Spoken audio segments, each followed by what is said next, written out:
So first things first, I just want to shout out Mira for giving me the idea for this video. From now on, if you give me an idea for a video, I will shout you out before the video. And Mira, who drew this tattoo, but can draw like this, gave me the idea for this video. But I haven't been on TikTok in a while, ever since they started taking down my videos for bullying. I shit you not, back when I made my first Baby Ashley video, I uploaded a clip of it to TikTok and it got taken down for bullying. I then uploaded a video showing that it got taken down for bullying, and that got taken down for harassment. I then make a third video explaining what happened to the previous two, and that got taken down for bullying. And I'm like, the video right before mine was a girl with a post-it note over a but mine gets taken down? But if you're an avid TikTok user, then you probably know who Mr. Prada is. I didn't know that was his name, but I've seen memes made from his videos. But he has 4.3 million followers on TikTok, each of his videos getting millions, if not tens of millions of views. And all his videos were basically either funny, super dramatic, or just made no sense, at least to me, and that was it. He didn't give us his political takes, he didn't start beef with anyone, he was just making videos. One of them being, practicing my mugshot, because this might be the year someone gonna meet God if they piss me off too much. And it looks like he kept true to that statement, because he was arrested after being caught driving around in the car of a therapist who was recently murdered. The popular TikToker Mr. Prada is behind bars in Texas tonight on that warrant out of Baton Rouge. Right now he's accused of wrecking the car belonging to the murdered Baton Rouge therapist Nick Abraham.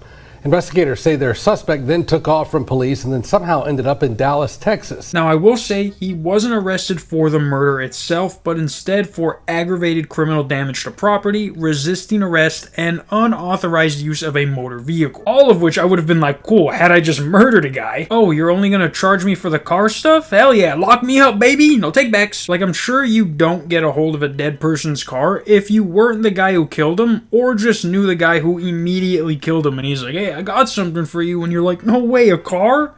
You don't even have a car though. And he's like, don't worry about it, and don't worry about the blood stains in the back seat. That's the aesthetic. Like, I'm sure, and I'll correct myself if I'm wrong, but Mr. Prada had something to do with this guy's death. And it might have been in self-defense, who knows, because back in 2015, this same therapist that was killed was arrested for touching one of his young patients. A Baton Rouge therapist is under investigation after a woman reported that he allegedly touched her grandson inappropriately. So who knows, maybe this therapist was a fucking weirdo and was like, 9 years later seems like the appropriate time to strike again, and he literally fucked with the wrong guy. I mean, he did post a lot about his mental health, and he did shave his head, and for a while he was uploading these videos that were like 3 minutes long, but 99% of them were just a white screen. And even people in the comments were like, is this guy okay? Like, what the hell is this? As of now, like I said, all we know is that Mr. Prada was arrested after he was the last one seen driving the car of the therapist whose body was dumped along the side of the road in the general area he was at. And I know a lot of people are saying that he was a patient of his, but there is no evidence that says that at all. I know it seems like it's all too good to be true, and it's like, how could he have not done this? But there have been crazier things that have gone down when it comes to someone getting murdered. So we all just have to wait and see what happens. Also, I don't understand how someone can make an 11-minute video on this without sounding like they're rambling with such little information that is out there. And I'm not talking shit, I'm just saying there's literally nothing else I can talk about, and this video is like, what, 5, not even 7 minutes?